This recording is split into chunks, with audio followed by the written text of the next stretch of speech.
Hello friends, welcome to EPG Pathshala. I am Professor S.P. Singh from Faculty of Management Studies, Gurukul Kangadi University, Haridwar. Today we are going to study Module 27 on separation. Friends, after studying this module, you shall be able to know the concept of separation, understand the types of separation, comprehend the reasons for separation, become aware of the process of separation, know the components of separation. Separation of employees is another significant career transition. Employees may leave the organization involuntarily through layoff or discharge, or voluntarily through resignation or retirement. Although the reasons for separation vary, each instance should be analyzed and understood in terms of its impact on the individual employee and on the organization as a whole. Sudden or unexpected removal from the organization can be particularly difficult for the affected employee and can damage the morale of co-workers and the organization's general climate. Even when the employee initiates the separation, the organization must be able to continue functioning until the vacancy is filled.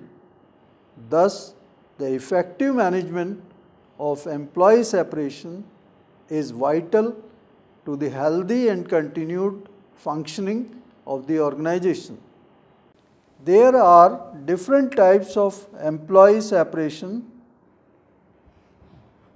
A layoff is the temporary or indefinite removal of employees from the payroll. Generally, the purpose of layoff is to reduce the organization's burden of excess labor cost when human resources cannot be used effectively. Layoffs may affect relatively small groups of employees, but when a large organization runs into serious financial problems, large number of workers may be laid off. In some instances, management is too quick to lay off employees because of financial downturns, thus depleting the organization's valuable human resources for the long term and damaging the morale and security of retained employees.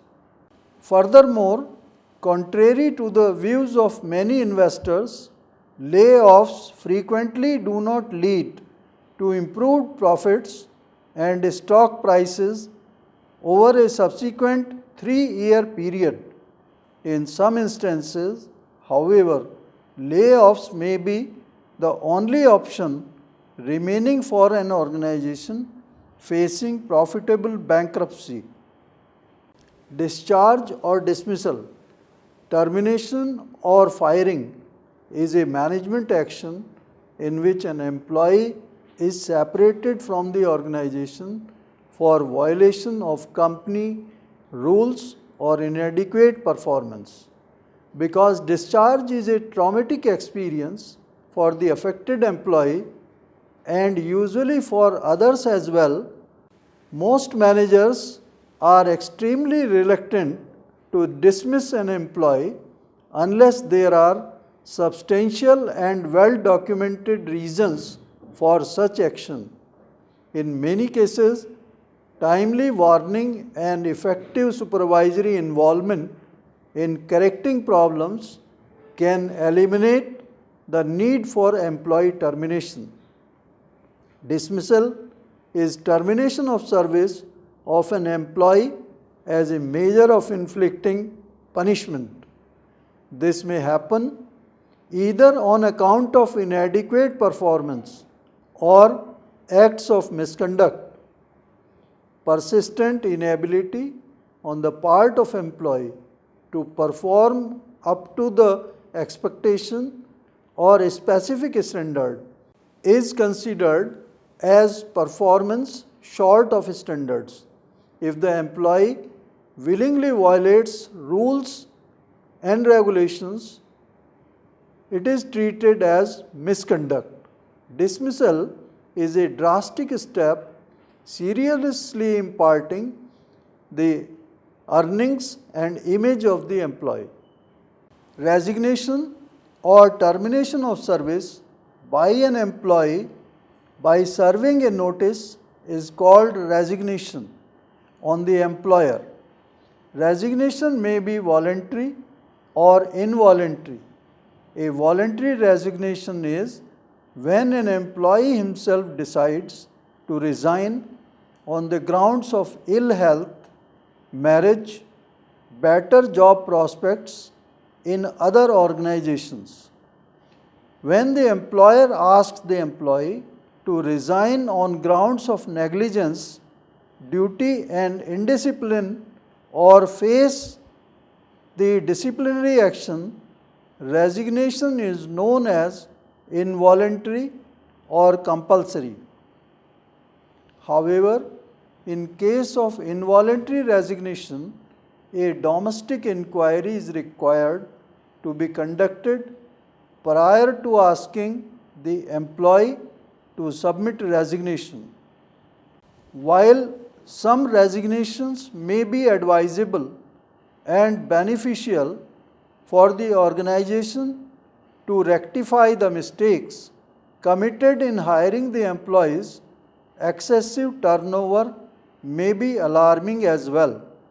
In such cases, it is appropriate for the organization to trace out the reasons behind resignations by conducting exit interviews with the employees who are leaving the organization. Most organizations use exit interviews to obtain information about the reasons of turnover. Retirement is the major cause of separation of employees from the organization. It can be defined as the termination of service of an employee on reaching the age of superannuation. When employees are bound to retire compulsorily from service on attaining the age of superannuation, it is called compulsory retirement. Certain organizations like university may have a policy of reappointment professionals and others who possess rare skills and expertise for a limited time even after attaining superannuation.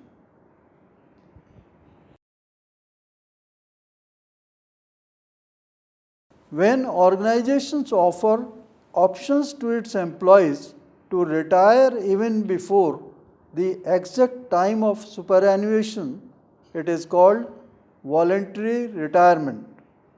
Employees, in return of voluntary retirement, receive a certain lump sum payment. This kind of retirement is also known as golden handshake. Retirement from service is a significant landmark in the life of an employee. Retired employees require a great deal of adjustment during their retired life. Here, organization has a major role in facilitating a smooth transition from job state to jobless state. Against this background, some organizations like Citibank and Bank of America organize counseling sessions and also offer investment-related services. Retrenchment means permanent termination of an employee's services for economic reasons. The existence of surplus staff, poor demand for products, general economic slowdown are the major reasons for employee retrenchment. However, the retirement, wind up of a business, illness or and disciplinary action are not included in retrenchment. The Industrial Disputes Act makes it mandatory for organizations employing 100 or more employees give a notice of 3 months to the employee to be retrenched and also get prior approval of the government. In other organizations, employee must be served 1 month's notice in writing, indicating the reasons for retrenchment and is paid compensation 15 days wages for every completed year of service. As and when there is need for employing people in lieu, the retrenched employee get preference. Employees who are retrenched, laid off, may have difficulty in finding an alternative job if the market conditions are not favorable. There might be a need for a specific category of employees having multiple skills, but the retrenched employee may possess those skills.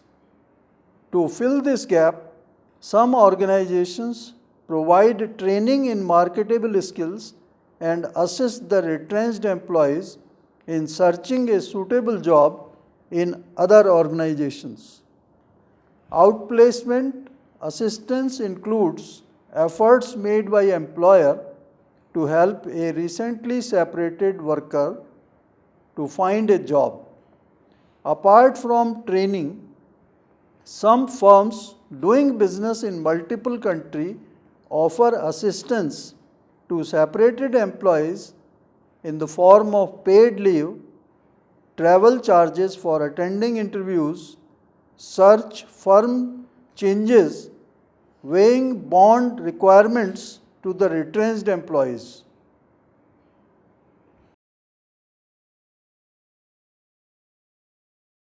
The time may come during the career of a business owner where he faces the unwilling task of terminating an employee. Unacceptable performance or behavior exhibited by the employee or as a result of a change in business conditions may include the reasons for employee separation. Irrespective of the reason for the employee termination, careful documentation on the part of the employer will protect him against probable charges of discrimination or illegal termination resulting in a lawsuit.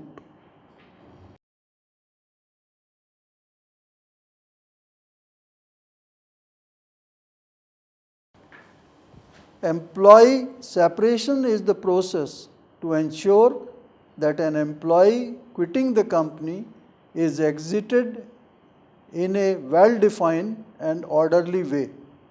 Several firms take the process of employee separation very seriously and have a dedicated department to deal with employee exits from the company. Employee separation can be voluntary as well as involuntary. When the employee quits the company on his or her own accord, it is voluntary separation. This is the most common form of employee separation.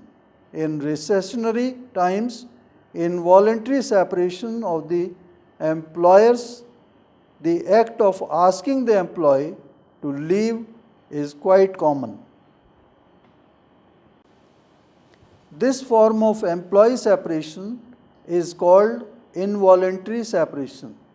The difference in these two forms of separation is that in case of voluntary exits, the employee is entitled to get most of the benefits and perks, whereas in case of involuntary separation or instances where disciplinary or performance related issues are involved, the employee might not get such benefits.